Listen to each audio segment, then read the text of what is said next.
চিকেনের সবথেকে সহজ রেসিপি হচ্ছে এই চিকেন চাপ। কম সময়ে এবং দুর্দান্ত স্বাদের তৈরি হয়। বানানো ভীষণই সহজ।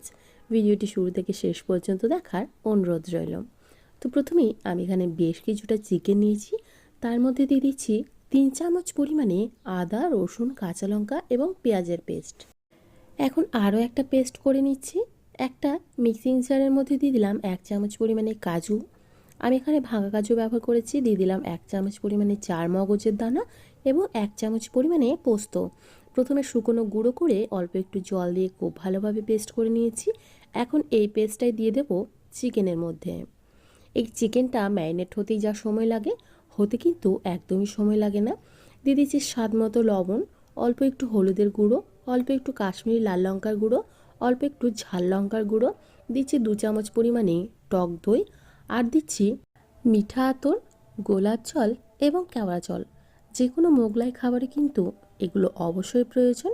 এখন খুব ভালোভাবে মিশিয়ে নিচ্ছি। আবারও কিছু মশলা আমি এখানে অ্যাড করে নিচ্ছি। দেখুন, দিয়ে দিলাম গোলমরিচের গুঁড়ো, গরম মশলা গুঁড়ো এবং অবশ্যই এই জায়ফল গুঁড়োটা দিতে একদমই ভুলবেন না।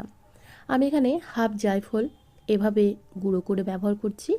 আপনারা চাইলে কিন্তু এখানে জয়িত্রী গুঁড়োও দিতে পারেন, আমি সেটা স্কিপ করলাম। এখন খুব ভালোভাবে সব কিছু একসাথে মিশিয়ে রেখে দেব প্রায় 5 থেকে 6 ঘন্টার মতো।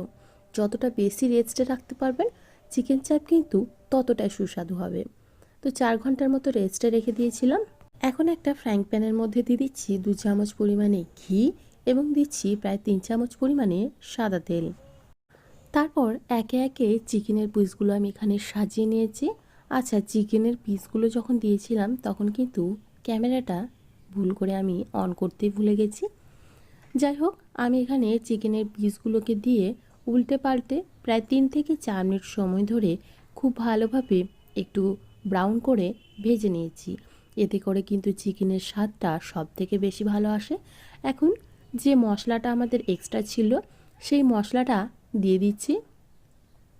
এই রান্নায় কিন্তু কোনো রকম জল ব্যবহার হয় না। এখন খুব ভালোভাবে উল্টে পাল্টে মশলাটাকে চিকেনের মধ্যে মিশিয়ে নিচ্ছি। ঢাকা দিয়ে হতে দেব। প্রায় 3 থেকে 4 মিনিটের মতো খুব ভালোভাবে হতে দিয়েছিলাম। এখন ঢাকাটা খুলে আবারও একটু নেড়ে নেব। এই চিকেন চাপ যতটা বেশি ম্যারিনেট করে রাখবেন হতে ততটাই কম সময় লাগবে। খুব ভালোভাবে নাড়াচাড়া করে নেওয়ার পর এখানে দিয়ে দিচ্ছি একটু কেশর ভেজানো দুধ। এতে করে কালারটাও খুব সুন্দর আসবে এবং ফ্লেভারটাও খুব ভালো হবে। এখন আবারও ঢাকা দিয়ে হতে দেব প্রায় 5 থেকে 6 মিনিটের মতো। ফ্লেমটা অবশ্যই লোতে করে দেবেন, যেহেতু বাদাম দেওয়া আছে তাই তলায় ধরে যেতে পারে। 5 থেকে 6 মিনিট পর ঢাকাটা এখানে খুলে নিচ্ছি। দেখুন, তৈরি হয়ে গেল আমাদের চিকেন চাপ। বানানো খুবই সহজ এবং খেতেও কিন্তু ভীষণই সুস্বাদু। ভালো লেগে থাকলে অবশ্যই ট্রাই করে দেখবেন। আজকে এখানেই বিদায় জানাচ্ছি। আবারও হাজির হয়ে যাব অন্য কোনো দিন অন্য কোনো রেসিপি নিয়ে।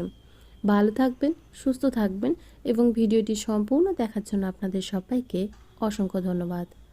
বাই।